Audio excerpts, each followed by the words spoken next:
Welcome to our channel, your trusted news aggregator bringing you the most important stories from around the world in one place. We save you time by gathering verified news so you don't have to search multiple sources. If you value staying informed efficiently, hit that subscribe button and turn on notifications. And if this video helps you understand today's complex world, leave a like to support our mission. Breaking news from the Middle East has sent shockwaves through international diplomatic circles. Israeli Prime Minister Benjamin Netanyahu announced Wednesday that he will join President Donald Trump's controversial Board of Peace. This decision marks a dramatic reversal from just days earlier, when Netanyahu's office openly criticized the board's composition. The announcement came as Trump prepares for a signing ceremony at the World Economic Forum in Davos, Switzerland. But this isn't just another diplomatic agreement. What's unfolding represents one of the most significant shifts in global governance architecture in decades. The Board of Peace emerged from Trump's 20-point plan to end the Gaza conflict, announced in September 2025.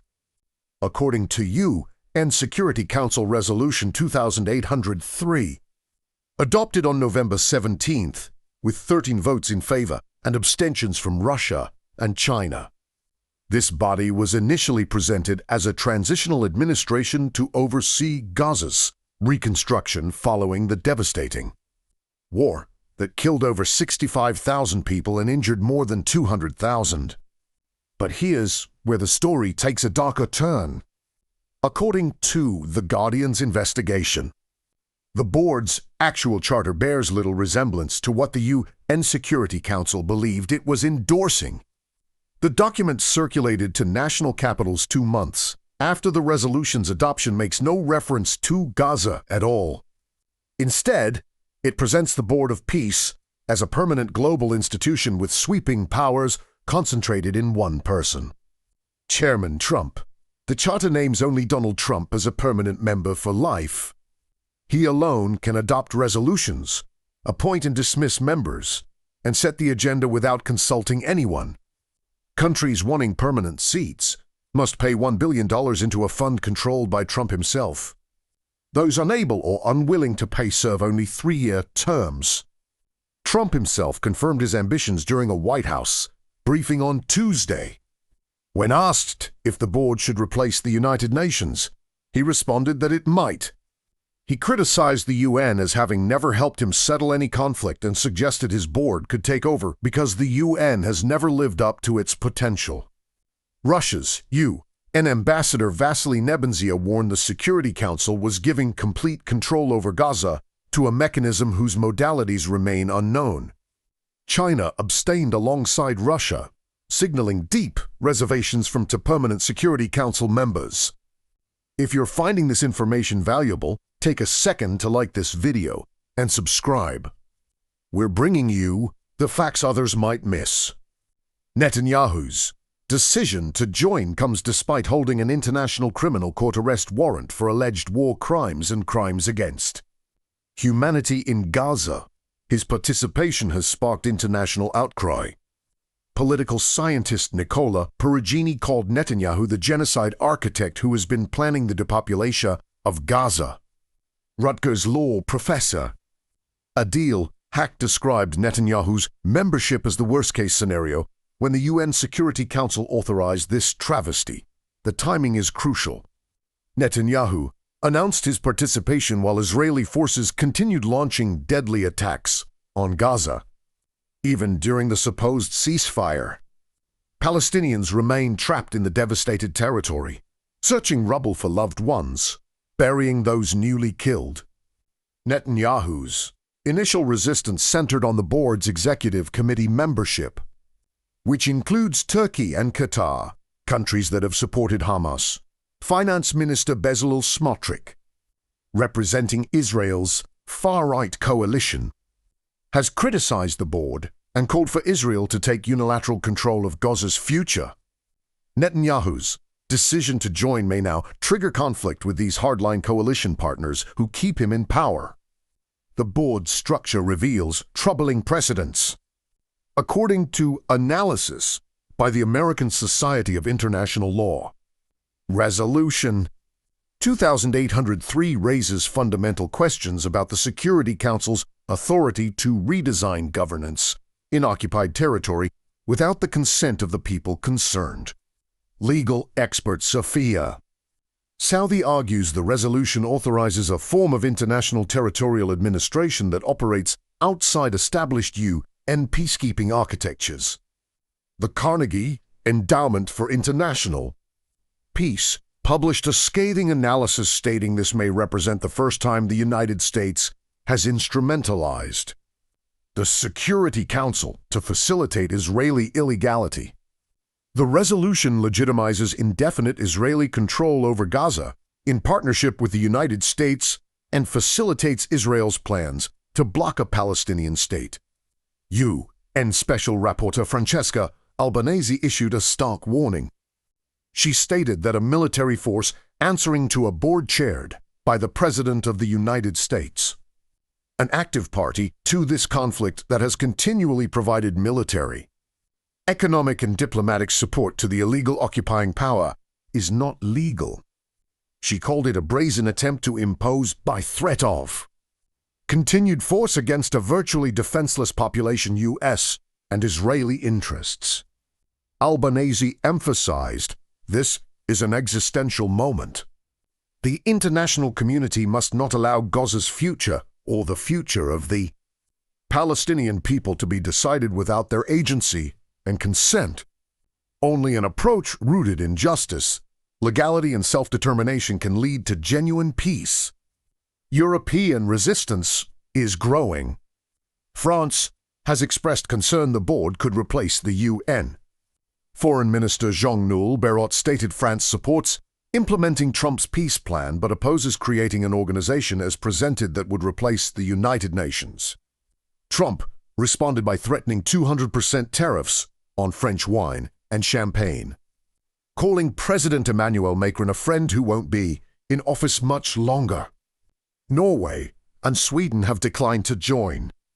Norwegian State Secretary Christopher Thoner said the proposal raises numerous questions, requiring further dialogue. Swedish Prime Minister Ulf Kristersson stated his country won't sign up to the board as the text currently stands. Slovenia's Prime Minister Robert Golob declined, warning the body dangerously interferes with the broader international order. Before we continue, make sure you're subscribed so you never miss critical updates like this. Hit that notification bell. The board's Gaza Executive Committee includes some of the most controversial figures in Middle Eastern politics. Former UN Middle East envoy Nikolay Mladenov serves as High Representative. But the committee also includes Trump's son-in-law Jared Kushner, Secretary of State Marco Rubio, and Trump envoy Steve Witkoff. Former British Prime Minister Tony Blair is expected to join the International Stabilization Force authorized by Resolution 2103 will work in close cooperation with Israel and Egypt to secure borders, demilitarize Gaza and disarm militias. Israeli forces will only withdraw based on benchmarks and conditions that Israel maintains final say over. This effectively means Israel retains overarching security control indefinitely. Professor Laurie Nathan from Notre Dame's Kroc Institute for International Peace Studies published a devastating critique. He notes the Israeli Defense Force waged war against Hamas for over 2 years, deploying thousands of troops and dropping over 100,000 tons of ammunition on Gaza despite this unprecedented violence. The IDF failed to disarm Hamas. How then is an international force expected to succeed? Nathan argues the fundamental problem is that neither the UN resolution nor Trump's plan are grounded in the consent of the people and political actors in Gaza. They sideline the essential task of promoting local cooperation and legitimacy for Palestinians deeply frustrated by decades of Israeli occupation. The Board of Peace and International Stabilization Force will look like continuation of occupation through new structures. The resolution makes no explicit reference to the two-state solution or the International Court of Justice's July 2024. Advisory opinion declaring Israel's presence in occupied Palestinian territory unlawful. Several Security Council members, including Algeria, France, Pakistan, Guyana, and Sierra Leone, criticized these omissions as legally significant. Palestinian statehood remains strictly conditional. The resolution states, only after the Palestinian Authority reform program is faithfully carried out and Gaza redevelopment has advanced may conditions finally be in place for a credible pathway to Palestinian self-determination and statehood. No timeline exists for when or if these conditions might be met. Countries joining the board include Azerbaijan, Kosovo, Egypt, and Turkey. Though Turkey will be represented by Foreign Minister Hakan Fidan rather than President Erdogan. Argentina's President Javier Milei enthusiastically joined, calling it an honor and reaffirming Argentina stands with countries that confront terrorism head-on. Russian President Vladimir Putin also received an invitation despite holding an ICC arrest warrant over the Ukraine war. The Kremlin said Putin is studying the details and seeking to clarify all the nuances. His potential participation alongside Netanyahu would place two ICC-wanted individuals on a body claiming to promote peace. Don't forget to leave a like if you're learning something important here. It helps us reach more people who need this information. The implications extend far beyond Gaza. Trump explicitly positions the board as a mechanism for resolving global conflicts. The charter's scope is unlimited.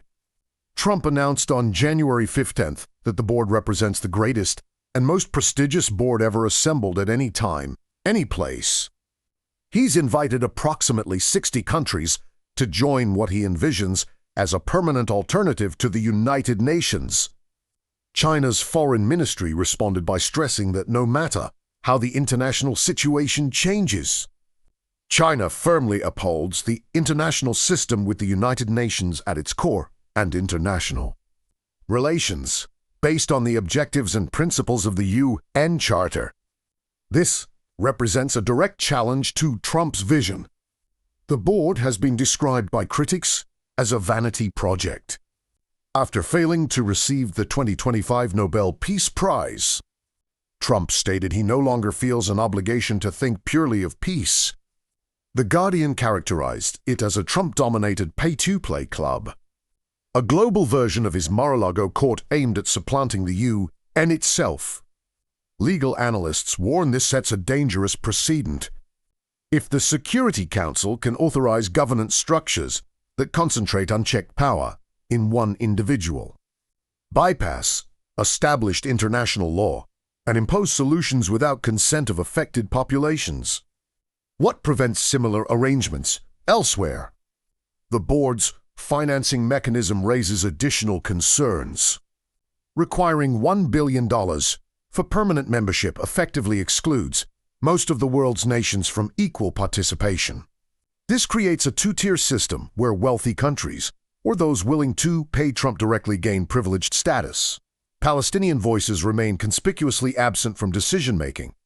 All Palestinian political factions are specifically excluded from participating in operational activities inside Gaza, including the envisaged Palestinian Administrative Committee responsible only for municipal service delivery.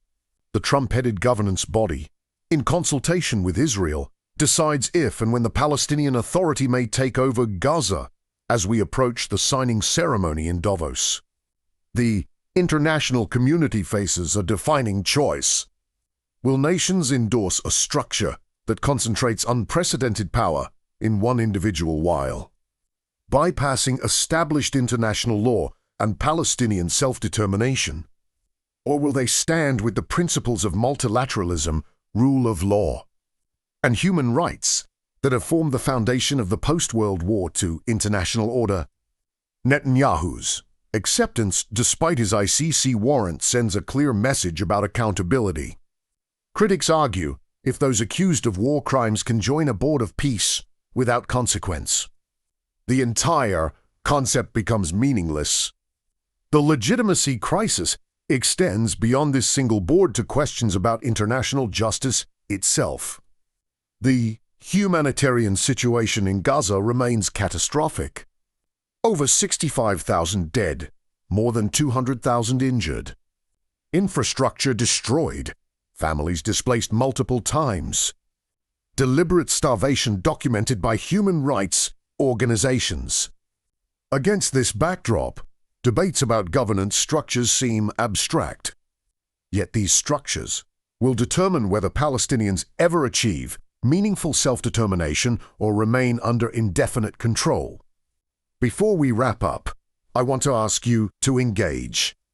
Leave a comment below with your thoughts on this developing situation. Do you think the Board of Peace represents a genuine path toward stability, or does it undermine international law? Your perspective matters. And if you found this analysis valuable, subscribe and hit the notification bell so you're always informed. The coming days will reveal which nations ultimately join Trump's board and whether international institutions will challenge this unprecedented concentration of power. What's certain is that Netanyahu's decision to join has intensified debate about the future of global governance, Palestinian rights, and the meaning of peace itself in the 21st century. This channel exists to bring you these critical stories from verified sources, saving you hours of research. We aggregate news so you can stay informed without the overwhelm. That's our promise to you. Every like, every subscribe, every comment helps us continue this mission. The question now isn't just about Gaza or Israel or the Board of Peace. It's about whether the international community will uphold principles of justice, self-determination, and rule of law, or whether power and money will determine the future of conflict resolution. The answer will shape our world for generations. Thank you for watching. Stay informed, stay engaged, and remember, knowledge is power, but only if we act on it. See you in the next video.